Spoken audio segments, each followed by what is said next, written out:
Gereja, kita telah sampai pada keadaan gereja yang terpecah menjadi 3 arus utama, Katolik, Ortodoks, dan Protestan.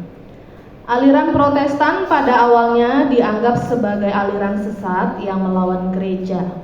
Tetapi setelah melewati ratusan tahun perkembangannya, aliran Protestan telah diterima sebagai bagian dari arus utama gereja.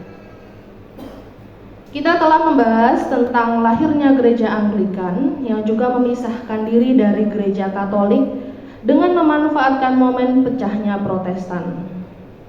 Gereja Anglikan resmi berpisah dari Katolik sejak tahun 1534, 14 tahun setelah skisma Katolik Protestan. Raja Henry VIII adalah orang yang memutuskan hubungan seluruh Inggris dengan Katolik Roma. Alasan yang paling mencolok adalah karena Raja Henry ingin menceraikan istrinya dan menikah dengan wanita lain.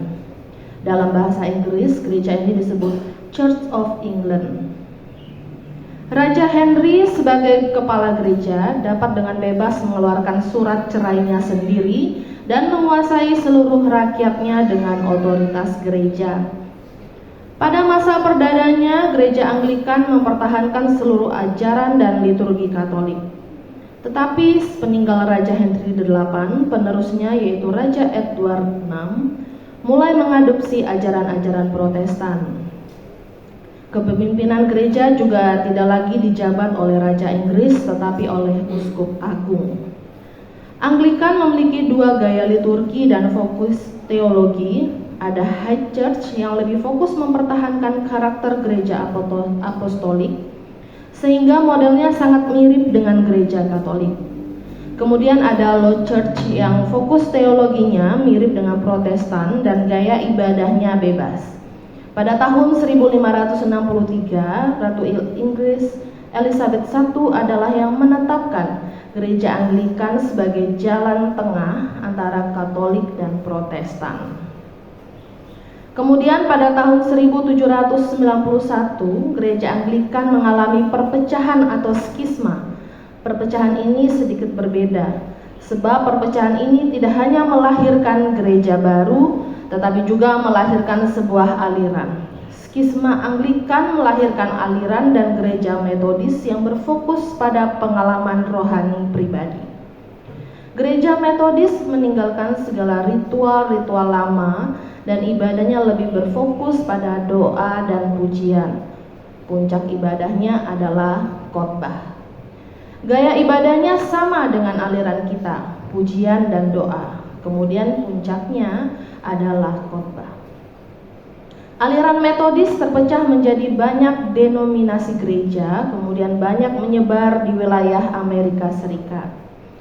Fokus aliran Metodis adalah kesucian hidup.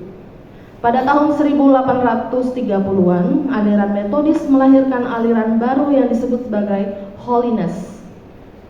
Aliran Holiness sangat ketat dalam menjaga kekudusan dan menolak segala dosa yang dilakukan dengan sengaja. Dari aliran Holiness ini, ada orang yang mulai menambahkan unsur aliran karismatik, sehingga ada orang-orang Holiness yang berbahasa roh. Kemudian pada awal 1906 ada sekelompok orang aliran Holiness yang melakukan baptisan Roh Kudus. Ritual baptisan Roh Kudus ini dipandang sudah menyimpang dari aliran Holiness.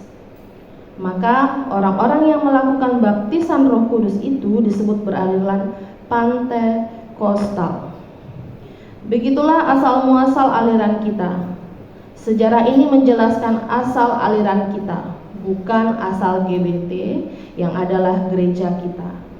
Kita akan lebih mendalami pembahasan ini pada katekese minggu mendatang. Semoga Roh Kudus menyertai kita umatnya. Kemuliaan pada Bapa, Putra, dan Roh Kudus seperti pada permulaan, sekarang, dan selalu, dan sepanjang segala abad. Amin.